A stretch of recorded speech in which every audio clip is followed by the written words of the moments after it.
मनुष्य चाहे कितना भी प्रयास क्यों ना कर ले, प्रयत्न क्यों ना कर ले, उसे कर्मों का फल भोगना ही पड़ता है। चाहे मनुष्य कितना ही प्रयत्न कर ले, लेकिन वह अपने कर्मों से बच नहीं सकता। जैसी करनी वैसी भरनी, यह वाक्य आपने तो सुना ही होगा। अर्थात जैसा आप कर्म करोगे वैसा ही आपको फल प्राप्त होगा। जीवन में सब कुछ लौट सकता है, लेकिन कर्मों का फल नहीं। दोस्तों, आज इस कहानी से हम यह समझ जाएंगे कर्मों का खेल। आखिर अच्छे कर्म का फल अच्छा, बुरे कर्म का फल बुरा कैसे होता है। प्राचीन समय की बात है, किसी गांव में एक ज्ञानी पंडित रहता था। उस पंडित का एक दोस्त दूसरे गांव में रहता था और वह जन्म से ही लंगड़ा और गूंगा था। एक दिन पंडित अपने उस दोस्त से मिलने के लिए घर से निकला। उसके दोस्त का गांव वहां से काफी दूर था। वह ज्ञानी पंडित रास्ते में जा ही रहा था कि उसे अचानक एक आदमी मिला। वह आदमी भी उस पंडित के साथ साथ चलने लगा। पंडित ने भी सोचा कि रास्ता बहुत लंबा है, इस आदमी के साथ बातें करते करते रास्ता आसानी से कट जाएगा। ज्ञानी पंडित ने उस आदमी से उसका नाम पूछा तो उस आदमी ने अपना नाम महाकाल बताया। अब पंडित और महाकाल दोनों साथ साथ चल रहे थे कि रास्ते में एक दूसरा गांव आया।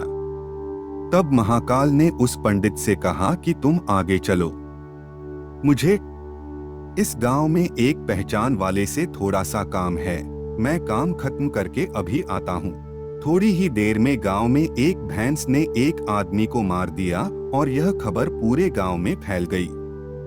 कुछ ही देर में महाकाल पंडित के पास वापस आ गया। वह दोनों साथ साथ आगे बढ़ने लगे। थोड़ी दूर जाने पर रास्ते में एक और गांव आया तो महाकाल उस पंडित से बोला कि इस गांव में थोड़ा सा काम है, तुम चलो, मैं काम खत्म करके आता हूँ। उस आदमी के जाने के कुछ ही समय के पश्चात उस गांव में आग लग गई। वह पंडित अब सोचने लगा कि यह आदमी जहाँ जहाँ जाता है वहां पर कोई ना कोई बुरी घटना जरूर घटती है। उस पंडित ने महाकाल से पूछ ही लिया कि भाई तुम कौन हो, तुम जहां भी जाते हो वहां कोई ना कोई बुरी घटना जरूर होती है। पंडित की बात सुनकर महाकाल बोला कि मैं यमदूत हूँ, मनुष्यों के प्राण हरण करना मेरा काम है।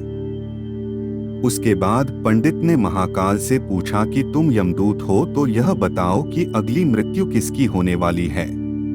तब महाकाल ने कहा कि अगली मृत्यु तुम्हारे उस मित्र की होने वाली है जिससे तुम मिलने के लिए जा रहे हो। वह पंडित सोचने लगा, यदि ऐसी बात है तो मैं अपने मित्र से मिलने नहीं जाऊंगा। यह सोचकर पंडित वापस अपने गांव की तरफ जाने लगा। महाकाल ने पंडित को वापस जाते हुए देखकर कहा कि तुम जो सोच रहे हो ऐसा कुछ भी नहीं होगा। होनी एक अटल सत्य है, इसलिए होकर ही रहेगी। थोड़ी देर में उस पंडित ने देखा कि उसका मित्र उससे मिलने के लिए बड़ी तेजी से चला आ रहा है। जैसे ही उसका मित्र उस पंडित के पास पहुंचता है, हृदयाघात होने के कारण उसकी मृत्यु हो जाती है। इससे उस पंडित को बहुत बड़ा पछतावा होने लगा। वह पंडित उस महाकाल से पूछता है, अच्छा तुम यह बताओ कि मेरी मृत्यु कब और कैसे होगी। तब महाकाल ने कहा कि तुम्हारी मृत्यु ठीक 6 महीने बाद दूसरे राज्य में फांसी लगने से होगी। तब महाकाल ने कहा कि अगली मृत्यु तुम्हारे उस मित्र की होने वाली है जिससे तुम मिलने के लिए जा रहे हो। वह पंडित सोचने लगा, यदि ऐसी बात है तो मैं अपने मित्र से मिलने नहीं जाऊंगा। यह सोचकर पंडित वापस अपने गांव की तरफ जाने लगा। महाकाल ने पंडित को वापस जाते हुए देखकर कहा कि तुम जो सोच रहे हो ऐसा कुछ भी नहीं होगा। होनी एक अटल सत्य है, इसलिए होकर ही रहेगी। थोड़ी देर में उस पंडित ने देखा कि उसका मित्र उससे मिलने के लिए बड़ी तेजी से चला आ रहा है। जैसे ही उसका मित्र उस पंडित के पास पहुंचता है, हृदयाघात होने के कारण उसकी मृत्यु हो जाती है। इससे उस पंडित को बहुत बड़ा पछतावा होने लगा। वह पंडित उस महाकाल से पूछता है, अच्छा तुम यह बताओ कि मेरी मृत्यु कब और कैसे होगी। तब महाकाल ने कहा कि तुम्हारी मृत्यु ठीक 6 महीने बाद दूसरे राज्य में फांसी लगने से होगी। सुबह जब राजा की नींद खुली तो उस पंडित को अपने शयन कक्ष में देखकर बहुत क्रोधित हुआ और गुस्से में उस पंडित को फांसी की सजा सुना दी। तब पंडित ने उस राजा को सारी कहानी सुना डाली। पंडित की बातों पर राजा को विश्वास नहीं आया। उसकी बातों की सच्चाई जानने के लिए राजा ने अपना एक गुप्तचर अपने पड़ोसी राजा के पास भेजा। गुप्तचर ने वापस आकर पंडित की बातों पर सच की मुहर लगा दी। यह सुनकर उस राजा को अपने दिए दंड पर बहुत पछतावा हुआ।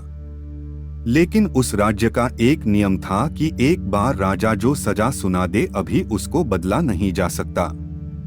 राजा ने एक राजसभा बुलाई और सभी मंत्रियों से इसका उपाय पूछा। तब उस राजसभा में यह फैसला लिया गया कि एक कच्चे धागे का फंदा बनाकर आप पंडित को पहनाकर अपना वचन पूरा कर लीजिए।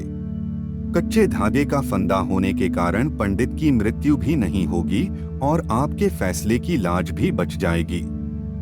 तब कच्चे धागे से फांसी का फंदा बनाया गया और उसके अगले दिन पंडित के गले में डालकर फंदे को खींच दिया गया।